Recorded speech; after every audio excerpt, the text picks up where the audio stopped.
Երբ որ ես առավոտ վիրահատության եմ, ինքը գիշեր 3-ին,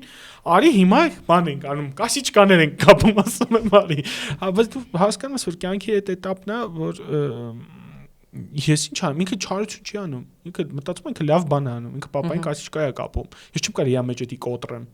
Ես էլ ինչ մարդ, եթե դու կարաս քո երեխան, երեք ինքը ուղիղ 50 րոպե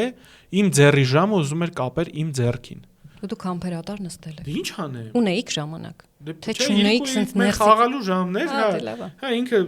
պապա կլինի ես կապեմ, ասում եմ հա բալես կապի։ Վերցրել է ժամս, հիմա էսի sense ենք։ Ասում եմ կյանքս ցույց տամ, չէ, ես կարամ։ Միույտ եմ։ Վերջում ցույց տվեցի ինքը կարացավ, հա։ Բայց դա տևեց 40 րոպե ու դու կամպերատար սպասել։ Ուրիշ ինչ անեմ։ Ինչ ասեմ, չէ, բալես դու ժամ կապել չգիտես, գնա ժամ կապելու, երբ որ կսովորես կգաս պապա։ Արի կոշիկներդ կապեմ, Բալջան, 14 տարեկանին։ Չէ, Արի ես կկապեմ։ Ինքը հենց հիմա 2.5 տարեկանի ինքնուրույն իր կոշիկները հագնում է։ Հագնում է 50 րոպե, բայց հագնում է։